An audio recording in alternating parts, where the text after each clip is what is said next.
Stealing a police car is one of the riskiest things you can attempt, with any wrong move resulting in certain jail time. So what does it look like when stealing a cop car goes horribly wrong? Good sticks.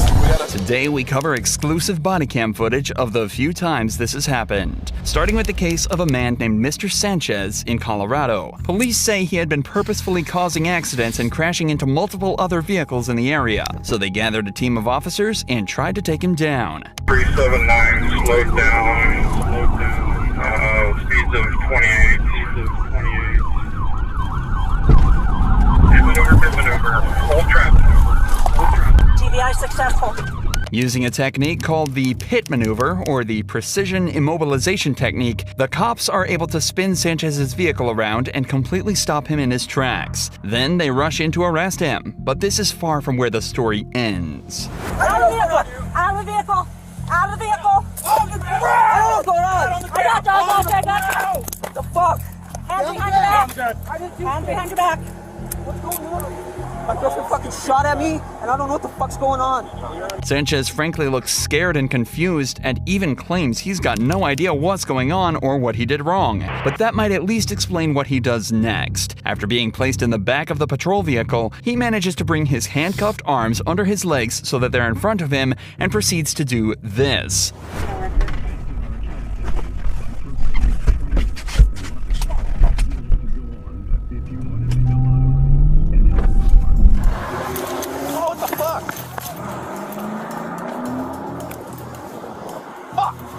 Sanchez jumps into the front of the patrol vehicle and simply drives away. For some reason, the car didn't have a partition between the front and the back, and evidently had the keys ready in the ignition. And what's worse, the police had left a service rifle on the passenger seat of his new ride, so he was now speeding away, armed in a stolen vehicle. I need as many sets of stop sticks set up as you can get. If you get a hold of State Patrol and find out if this individual is armed, please. He is not anymore. I left my rifle. The rifle is in the vehicle, passing the 390. Speed's 123. Marked Charger is the one that was stolen. I'm in the gray unmarked. He's driving down the middle of the lane. Get stop sticks out. The police immediately set their focus to stopping the vehicle. The longer he's driving like this, the more danger he's putting civilians in. He's currently driving over 120 miles an hour down public roads at 11 a.m. If this is allowed to continue any longer, many lives will be put at risk. So the cops aim to put stop tricks, or stingers, in place. Strips of spikes that puncture the tires and stop the vehicle in its tracks. The only issue is that Sanchez is a better driver than they realized. Coming at you, Jay. First car. Coming up on stop sticks. He missed them. Continuing eastbound. One coming up right now, and I'll come up behind him.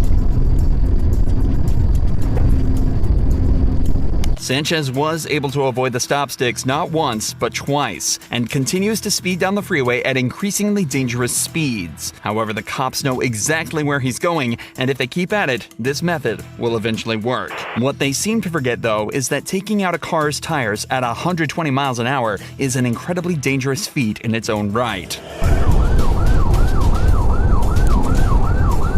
got sticks set?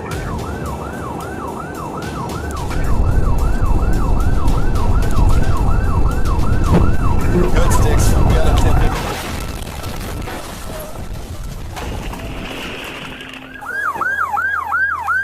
You alright, sir? You alright?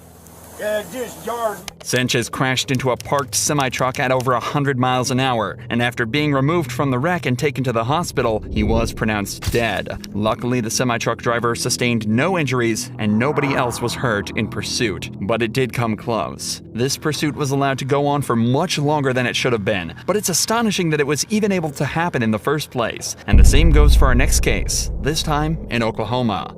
Try to steal your car. Stop! On March 30th, 2018, a woman named Angie was driving a car that had been reported stolen, and when she was pulled over and questioned about it, she had this to say. I borrowed from Stephen Curtis. He told me that I could borrow it. I swear I did not steal this vehicle. How long has Stephen had it? He picked me up today. Have you seen him in it before? Yes. Do you know how he got it? No, he bought it. If he did steal it, I'm gonna have to go to jail and pay the price for it. The police know this car was stolen because it flagged up on their system. They know without a doubt that somebody had reported it as missing, but they didn't know exactly who took it. This is why they have to assume it's Angie. She was the one driving it at the time and claims the previous owner bought it straight from the dealership. And given that she has a track record, it's safe to assume she's lying about something. All right. Well, Stephen took the vehicle without permission. Okay. It was reported as stolen. Okay. So you're in possession of it. I didn't know. Please. Not to mention your driving status is flagged. So you're not even supposed to be driving. So you're going to jail. Please, do everything I can do. I work with the police. I worked with them on 11 Things Arnett with murders and the whole prostitution thing. The Secret Service with the counterfeiting. Please, I told this officer where you can get paper tags and all that stuff. I will work with you guys. You know what? I didn't know it was stolen. Angie then tells the officers that she's in regular contact with the captain at another police department working as an informant, and could even give them information on local drug dealers. But obviously that doesn't excuse her of what she's doing here. So they decide to sit her down in a patrol vehicle while they continue the investigation. But for some reason, they decide to put her in the front passenger seat of a running police car, something that a car thief would realize instantly. And I don't feel like spending the rest of my shift trying, because I think this is all going to be a bunch of BS anyway. Well, what is she doing? Trying to steal your car. Stop! David 136, suspect just stole my vehicle. Is heading southbound on Memorial from 33rd. Angie simply shifts over to the driver's seat, locks the door, and speeds away without a moment's notice. Luckily, it's around 1 a.m., so there's very little traffic on the road. But nevertheless, the speeds of up to 90 miles an hour Angie is finding herself at are still extremely dangerous in such a residential area. So the cops need to shut this down immediately. David 104, still in Memorial. Oh God, there's another car. Check.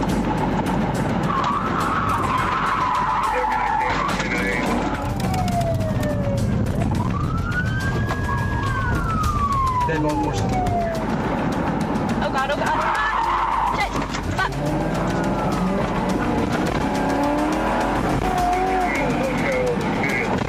Clearly terrified of the situation she's found herself in, Angie turns off the main road and onto a smaller side road. And this turns out to be her downfall.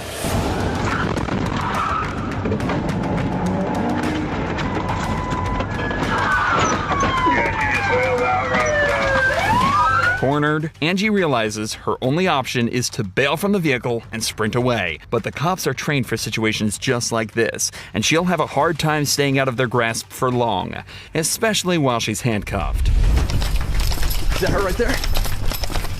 There she is.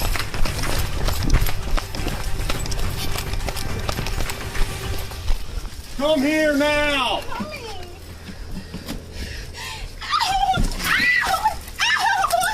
Get on the ground!